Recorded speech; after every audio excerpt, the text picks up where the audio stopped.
Toutes et à tous et bienvenue dans cette nouvelle capsule dédiée à la plateforme Moodle.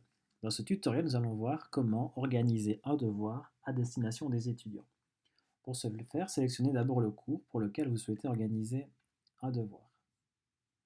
Activez le mode édition si ce n'est pas encore fait et choisissez la rubrique où vous souhaitez intégrer un devoir. Ajoutez une activité ou une ressource et sélectionnez l'application devoir. Dans un premier temps, vous devez donner un nom à votre devoir. Par exemple, en ce qui me concerne, le monomythe. Vous pouvez ajouter une description que vous pouvez afficher sur la page d'accueil et intégrer un fichier qui contient par exemple les consignes ou un document éditable par les étudiants. Si vous choisissez de faire éditer un document, on vous conseille de mettre un fichier comme un fichier Word par exemple dans lequel les élèves peuvent écrire et on vous conseille aussi de leur demander qu'ils vous le renvoient en PDF pour que vous puissiez la noter plus facilement. Donc, par exemple, ici, moi, je vais mettre un devoir en fichier docx sur lequel les élèves vont pouvoir écrire. Comme ça, ils peuvent compléter le document chez eux depuis leur ordinateur et vous le renvoyer en PDF via la plateforme. Une fois que vous avez déposé votre fichier de consigne, vous pouvez paramétrer votre devoir. Vous pouvez par exemple autoriser la remise du travail à partir d'une certaine date et imposer une date de remise, soit une date de remise pour le dépôt de fichiers, soit une date limite après laquelle les élèves ne pourront plus déposer le document. Vous pouvez aussi paramétrer des rappels. Vous pouvez choisir une option de remise, soit les étudiants rédigent un texte sur la plateforme, soit ils vous remettent un fichier, ce qu'ici on va sélectionner. Vous pouvez ici définir un nombre maximum de fichiers que l'étudiant va vous remettre. Ici, moi, je n'ai besoin que d'un fichier, celui que je leur ai donné, qu'ils doivent me remettre complété. Vous pouvez imposer une taille maximale quant au poids du fichier et aussi définir par exemple des formats de documents. Par exemple, je n'accepte que du PDF. Au niveau du feedback, vous pouvez tout laisser cocher si vous le souhaitez. Ce qui est important ici, c'est de garder la notation PDF cochée, puisque ça vous permettra en fait, comme je vous montrerai après, d'annoter le document de l'élève.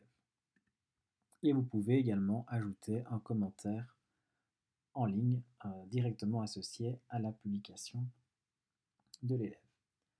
Au niveau des réglages de la remise des travaux, vous pouvez exiger que les étudiants cliquent sur le bouton Envoyer.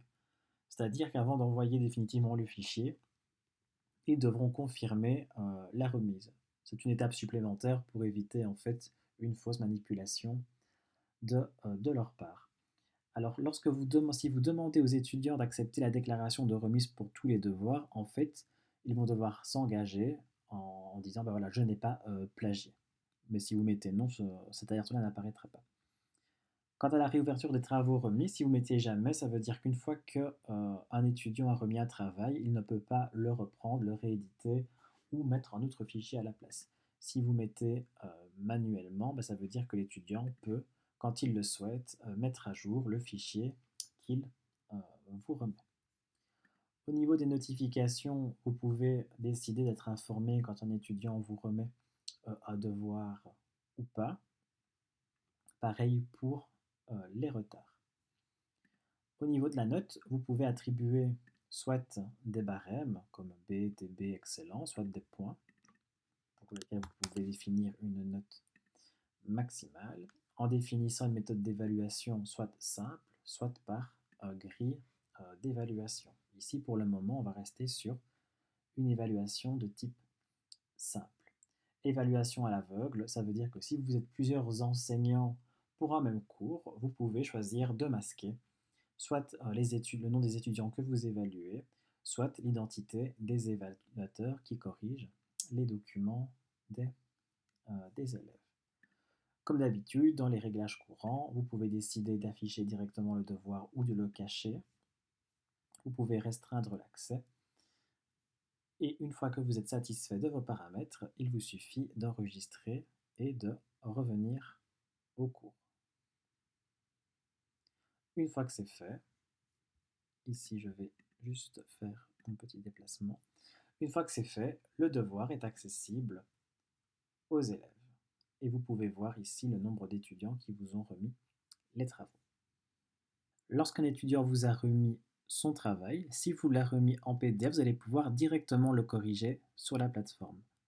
Pour ce faire, une fois que vous êtes sur la page du devoir, vous appuyez sur le bouton Consulter tous les travaux remis et vous vérifiez les élèves qui vous ont remis le travail. S'il n'est mis pas de travail remis, ça veut dire que le devoir n'a pas encore été rentré.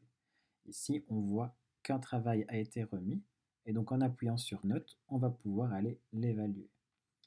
Comme l'étudiant l'a renvoyé en PDF, j'ai ici sa copie. Vous voyez que j'ai des outils ici d'écriture, donc je peux par exemple, avec des tampons, marquer les bonnes réponses. Je peux, avec la croix, barrer les mauvaises réponses. Je peux éventuellement mettre des éléments en fluo en sélectionnant la couleur adéquate, etc.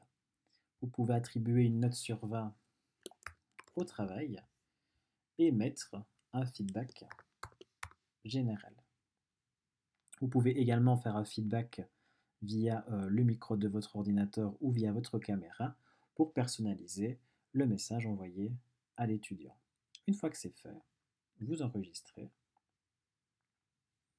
et le travail a été évalué. L'étudiant recevra une notification qui lui indique que son travail est corrigé.